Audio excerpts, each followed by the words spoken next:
Here are the top stories for today, July 24, 2020. Philhealth assures the resignation of 2 of its officials. The Vicente Soto Memorial Medical Center in Cebu City launches its free drive-through walk-through swab testing for COVID-19.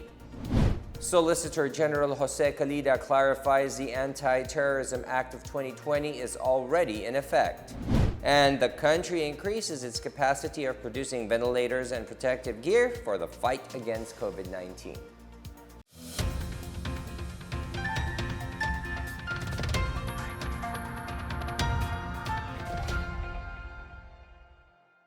Good day, I'm William Theo. Welcome to the PNA Newsroom. The Philippine Health Insurance Corporation, or Philhealth, on Friday confirmed the resignation of 2 of its officials. Philhealth President Ricardo Morales confirmed the resignation of lawyer Thorson Montes Keith, an anti-fraud legal officer of Philhealth. Keith claimed that he was stepping down from his post due to alleged widespread corruption in the agency.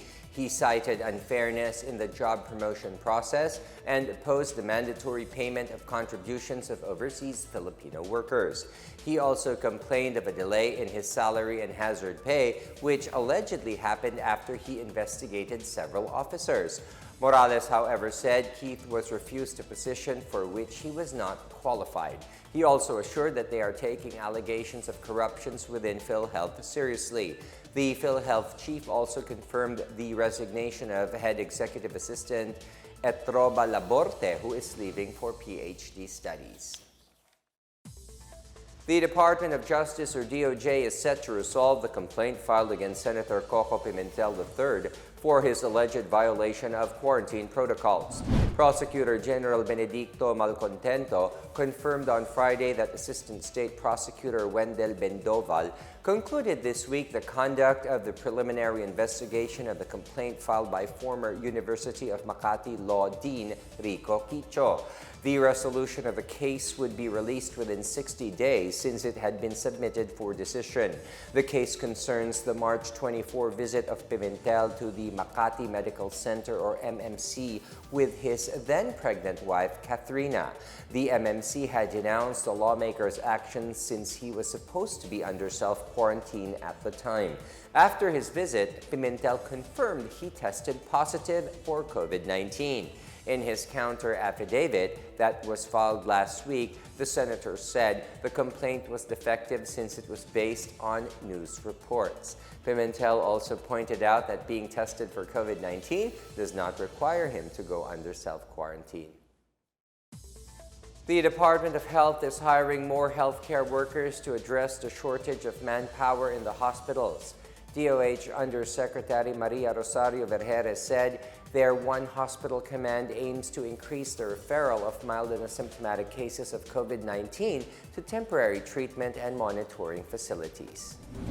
Nabanggit po namin ang One Hospital Command, kung saan may proposal po na magbibigay ng incentives at pabibilisin ang pagproseso ng Philhealth reimbursements para po sa mga pribadong ospital upang patuloy po silang tumanggap ng COVID-19 patients. Ang One Hospital Command ay makikipag-ugnayan po kasama ng mga local government unit composite teams, referral and liaison officers, logistics and support liaison officer at mga ospital at mga temporary treatment and monitoring facilities. Quezon City is hiring more community health workers to boost its workforce. Meanwhile, the City of Manila thanks hotel owners for providing accommodation for medical frontliners. Chris Mundo will tell us more. The Quezon City government has employed long-time community health workers as contractual workers to further boost its workforce amid the coronavirus pandemic. Following the contractual scheme, some 256 health workers who receive a monthly allowance of 3,500 to 7,000 pesos will now remunerated of at least 13,000 pesos per month. This follows the legal minimum pay prescribed by the Department of Labor and Employment. Mayor Joy Belmonte says the move underscored the important role of the health workers and is part of her 14-point agenda, which is strengthening the city government's workforce. In Manila, Mayor Isko Moreno Domagoso thanked hotel and motel operators and owners for providing free accommodation for medical frontliners. Despite being one of the hardest hit industries by the COVID-19, owners of the accommodation facilities offered to help without asking anything in return. Domagoso said these facilities were even used by the city to house private and national hospital employees. In return, Domagoso issued Ordinance Number 8646, granting a tax relief in the form of 100,000 tax credit to these establishments. This credit may be applied on all forms of local business taxes, regulatory fees and services, including the appropriate surcharge and penalty interests. In Cebu City, the Vicente Soto Memorial Medical Center launched its free drive-through and walk-through SWAB testing, targeting at least 200 tests per day. Only those who are registered will be entertained. For the walk-through, patients will go to the tent C, where the swabbers will verify the identification before taking the swab sample. After taking the swab specimen, the patient will exit using the B. Rodriguez gate. For motorists, they will drive through Tent D or Tent C, where the swabbers will verify the identification presented. After taking the swab specimen, the patient can drive off the hospital ground via Osmeña Boulevard exit gate. The result can be released within 4 days.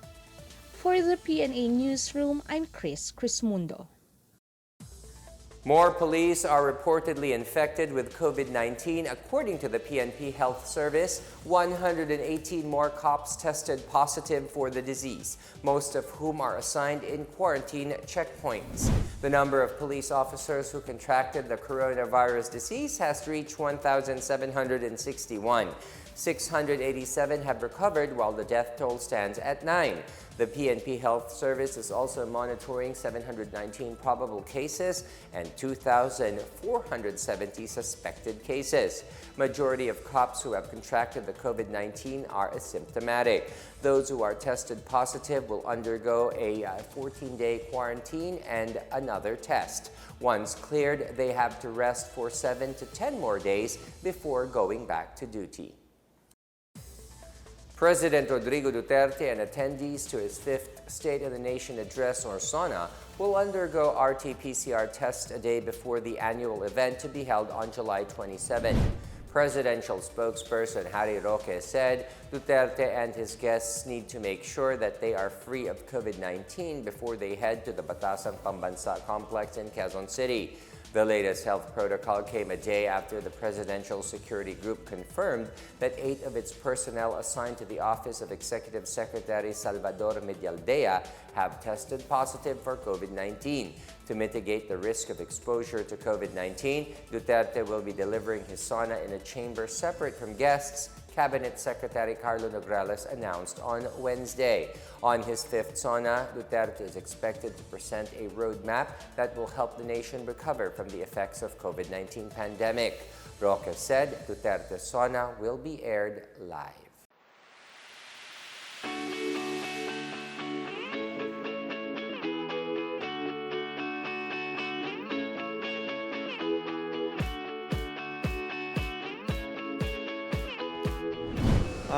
Sa mga kailangan na maiayos ba sa ating gobyerno pa, kung ano pa mas may improve. Ang gusto ko lang marinig yung mas makakuha tayo ng maraming yung vaccine ba para sa COVID kasi napakabilis ng pagdami. So kailangan talaga natin siya. Sana pag mayroon ng na-approve na gamot talaga, makakuha tayo. Ang gusto ko mangyari kay Presidente na i-open yung trabaho kung sakali man na para ang tao di maghirap sa pagkain, makatrabaho ang tao kasi marami yan natambay. Gusto kong marinig kung ano yung gagawin pa niya para mapaano natin ang bansa natin, mag-heal, matuloy mag-heal tayo lahat. Next year sana may baksina para makasurvive na tayo sa paghihirap na dinadanas natin.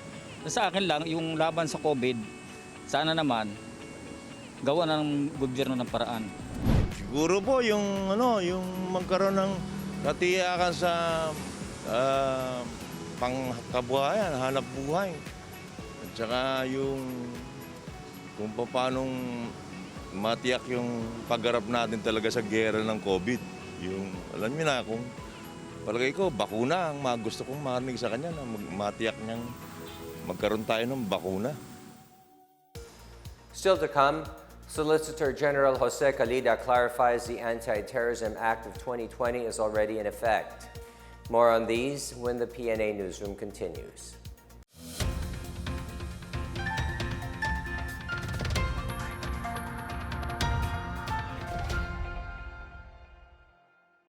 Alamin ang tamang paraan ng pag-ubo upang mapigilan ang paglaganap ng Coronavirus Disease 2019. Ugaliing magdala ng panyo o tissue.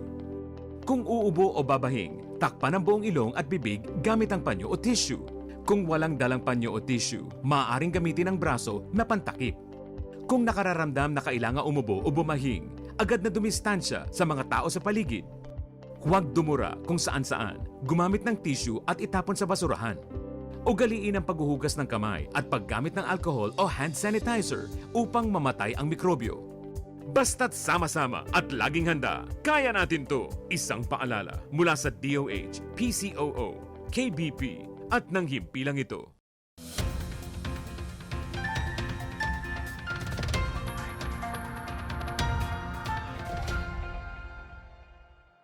You are still watching the PNA Newsroom. Solicitor General Jose Calida said the Anti-Terrorism Act of 2020 is already in effect even if the government is finalizing its implementing rules and regulations.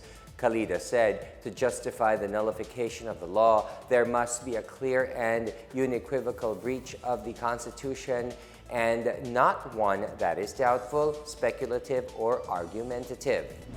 Calida said that even while the IRR is still underway, the Anti-Terrorism Act is already in force as it has already complied with the requirement of publication, having been published in both the online and print copy of the official gazette as required by law. He also said that the law is self-executing except for provisions in the law delegating functions to the Anti-Terrorism Council and the Bureau of Jail Management and Penology and Bureau of Corrections to craft purely administrative rules for the effective implementation of policies. In an earlier consolidated comment filed before the SC, Calida said suits questioning the law are premature. He pointed out the absence of cases or actual controversies involving rights which are legally demandable and enforceable. He said the petitioner's invocation that the law would create a chilling effect is insufficient to bring their claims under the penal statute. The number of COVID-19 infections among Filipinos abroad increased by 27 more, according to the Department of Foreign Affairs on Thursday. There are 6 more patients who recovered from the Asia-Pacific and 3 more from Europe. There were no recorded fatalities. As of posting, those undergoing treatment are at 3,167. Undersecretary Eduardo Malaya noted that the agency has facilitated the return of some 90,000 Filipinos affected by the pandemic. A town in Antique has reported its first ever COVID-19 case from a locally stranded individual that arrived from Pasay City. More on this and other news from the provinces from Janice Cabe. The municipality of San Remigio, Antique has reported its first COVID-19 confirmed case on Thursday. Mayor Margarito Michon said the COVID-19 patient is a locally stranded individual who arrived in the town last July 17 from Pasay City. The mayor assured that they are doing their best to keep the residents safe. Health officials are now working on the travel history of the LSI from San Remigio so that they can do contact tracing. Meanwhile, construction work of 4 more 100-bed isolation facilities in the provinces of Lanao del Sur, Basilan, Sulu, and Tawi-Tawi started this week. Bangsamoro Autonomous Region in Muslim Mindanao Interior Minister Nagib Sinarimbos said this is to accommodate the increasing number of LSIs and returning overseas Filipino workers in the region, as well as Filipino returnees from Sabah, Malaysia. Sina Rimbo, together with BARM Social Services Minister Raisa Jajuri and Public Works Minister Edward Guerra, led the groundbreaking ceremony of the facilities in the 4 provinces from July 20 to 23. In Cebu City, Mayor Edgar Labella on Thursday announced that 96 patients who spent their isolation at a city-run patient care center at the South Road properties here have recovered from COVID-19. The patients received their negative test results last Monday. He reminded the patients who have recovered from the coronavirus to share their experiences to the community so that others may learn how they won the battle against the invisible enemy. The DOH in Region 7 case bulletin revealed that the city now has a total of 4,675 recoveries since the start of the coronavirus crisis. For the PNA Newsroom, I'm Janice Cave. 9 national government agencies on Thursday signed a joint memorandum circular to streamline the construction of common towers in the country. The Department of Information and Communications Technology said the JMC complements its department circular that lays out the guidelines for shared passive telecommunications tower infrastructure. The policy aims to encourage the growth and development of independent tower companies for the development of a robust information and communications technology environment. The new guidelines aims to shorten the construction of common towers to only 16 days. Aside from increasing internet speeds, signal strength, and quality of connection in the country, it said the JMC will also help generate jobs even in remote areas. In our business news, the Asian Development Bank expects economic recovery from the effects of the COVID-19 pandemic in the 3rd quarter of the year. This despite an expected deeper contraction in the 2nd quarter due to the enhanced community quarantine in Luzon from middle of March to middle of May. ADB Country Director for the Philippines, Kelly Bird, forecasts a soft rebound from July to September, although the full-year forecast remains to be a contraction of between 2.3 to 5.3%. In the first 3 months of the year, domestic output as measured by gross domestic product slipped by 0.2%. Aside from the government's infrastructure program and revitalization of economic activities, Bird said additional boosts for domestic output include the restoration of both the consumer confidence to lift spending and investors' confidence. Another factor is the government's fiscal response for the next 6 to 12 months. ADB forecasts a 6.5% growth for the Philippine economy in 2021.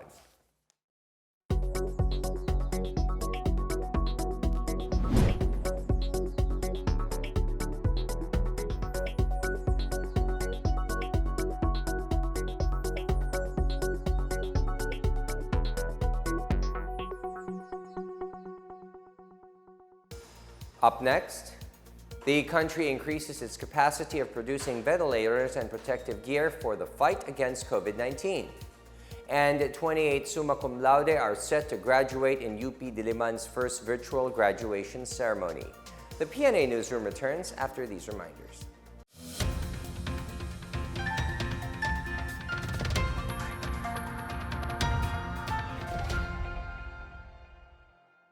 Tandaan ang tamang paraan ng paghuhugas at paglilinis ng kamay upang makaiwas sa iba't ibang karamdaman.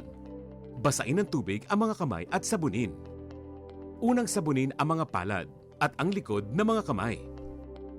Kuskusin na maigi ang pagitan ng mga daliri at maging ang mga kuko. Isunod ang pagitan ng mga hinlalaki at kuskusin ng paikot ang mga dulo ng mga daliri sa magkabilang palad. Banlawang mabuti ang mga kamay sa malinis na tubig at patuyuin ang mga kamay gamit ang single-use towel o air dryer.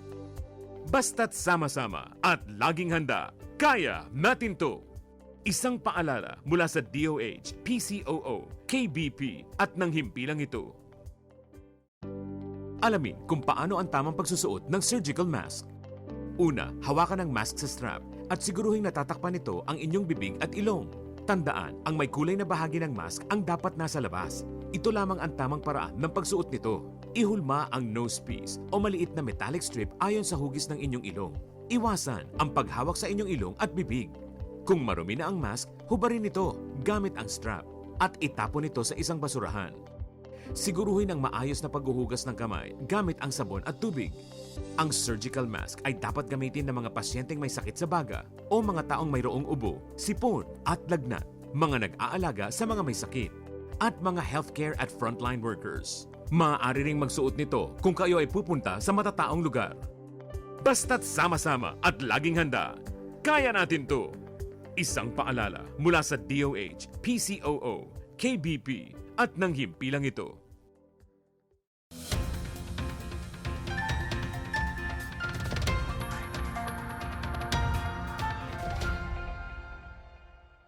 The country has increased its capacity in producing N88 surgical masks, medical-grade coveralls, and ventilators vital for its fight against COVID-19. Data from the Department of Trade and Industry show that as of July 2020, local production of N88 masks can reach 32 million a month from the monthly output of 6 million. Medical-grade coveralls and ventilators are now locally produced with a capacity of manufacturing 300,000 personal protective equipment and 1,000 ventilators. In a previous online media briefing, DTI Undersecretary Seferino Rodolfo said one of the challenges in producing PPEs in the country is the raw materials such as the middle filter for N88 masks and fabric for medical-grade PPE. In April, member companies of the Confederation of Wearable Exporters of the Philippines started to produce 10,000 coveralls daily. The DTI also encouraged the pre-purposing of manufacturing facilities to produce critical products during the pandemic. Malacanang on Thursday denied that only one of the suggestions of Vice President Maria Leonor Robredo to boost the fight against COVID-19 has been done by the government. Presidential spokesperson Harry Roque maintained that the government has implemented all the necessary measures to address the COVID-19 pandemic. Roque made the remarks after Robredo claimed that only the elimination of fresh and late cases in the Department of Health's reporting of new COVID-19 cases, which is among her several suggestions, has so far been done by the government. Robredo urged the Duterte government to keep the public informed about the country's fight against COVID-19, publish an epidemic curve, ensure the proper use of budget to address the pandemic, address transport issues, restart the economy, and allow education to continue. Philippine Information Agency Director General Ramon Qualoping III meanwhile assured Robredo that the government, through the PCOO led by Secretary Martin Andanar, is working 24/7 to inform and engage the public. He was also optimistic that Robredo would help dismiss disinformation amid the pandemic. Government troops in Cagayan de Oro City are hunting down a group of suspected New People's Army rebels who gunned down a former comrade. The Army also denounced the killings of civilians in Negros Oriental by the NPA. More on this from Marita Mawahe. Government forces are now hunting down a group of Communist New People's Army rebels in a far-flung barangay in Cagayan de Oro who allegedly killed a former comrade. Police identified the victim as Saidor Balansi of Barangay Besigan, who was shot to death inside his residence on Tuesday evening. A group of around 30 armed persons belonging to the NPA's Sub-Regional Command 5, led by a certain Decoy, was responsible for the victim's death. Saidor Balansi and his brother John joined the NPA in 2015, but they surrendered to the authorities 2 years later. In Negros Oriental, the 303rd Infantry Brigade denounced the killings of civilians in the province allegedly by the New People's Army. On July 21, 2 swine traders were shot dead in Sitio Mandie, Barangay Magsaysay in GUIHULNGAN City. Earlier on July 18, Nail Vargasa was gunned down in Sitio Agpalili, Barangay Sandayao. In a statement, the Army said such killings of innocent civilians and the use of disproportionate and indiscriminate force violates the newly signed anti-terrorism law and human rights. Meanwhile, 5 former members of NPA received cash assistance from the Zamboanga del Norte Provincial Task Force to end local communist armed conflict. Each of the 5 rebel returnees received 20,000 pesos cash assistance from the Zamboanga del Norte Provincial Enhanced Comprehensive Local Integration Program on Tuesday at Isaya Hall, Provincial Capital, Dipolog City. Governor Roberto Uy, Zamboanga del Norte PTFL-CAC and ECLIP Committee Chairperson vowed the provincial government will remain active in assisting and supporting the former rebels' reintegration to mainstream society. In Bukidnon, the Army's Community Support Program has attracted more combatants and sympathizers of the NPA to defect and surrender to the government. Lieutenant Colonel Edgardo Talarok Jr., commander of the Army's 8th Infantry Battalion, said that through the CSP, government agencies can attend to the concerns of rural communities. Talarok said CSP has integrated well with the government's whole-of-nation approach in addressing communist local armed conflicts. For the PNA Newsroom, I'm Marita Muaje. Boracay is now open to all tourists from Western Visayas after the Interagency Task Force lifted the age-specific ban on the island. This means travelers below 21 years of age and above 60 years old are now allowed to enter Boracay despite the modified general community quarantine guidelines.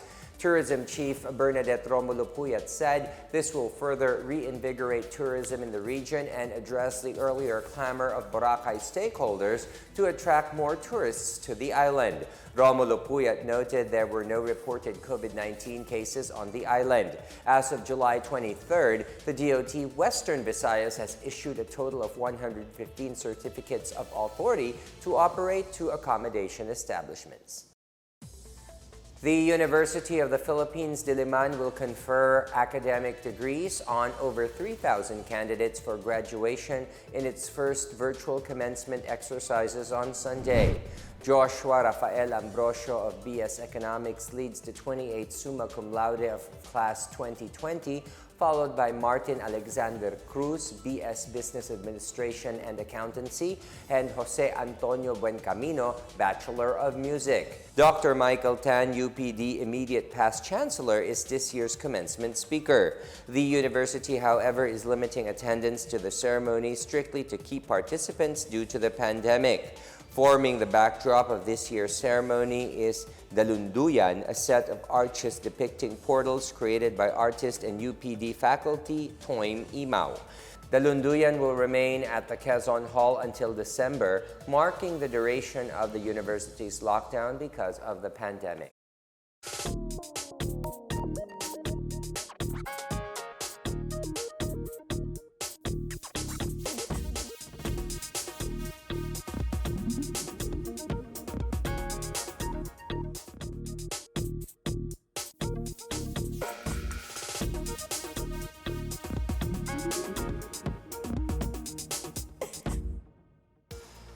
Let's take another look at today's biggest stories. Philhealth assures the resignation of 2 of its officials. The Vicente Soto Memorial Medical Center in Cebu City launches its free drive-through walk-through SWAB testing for COVID-19.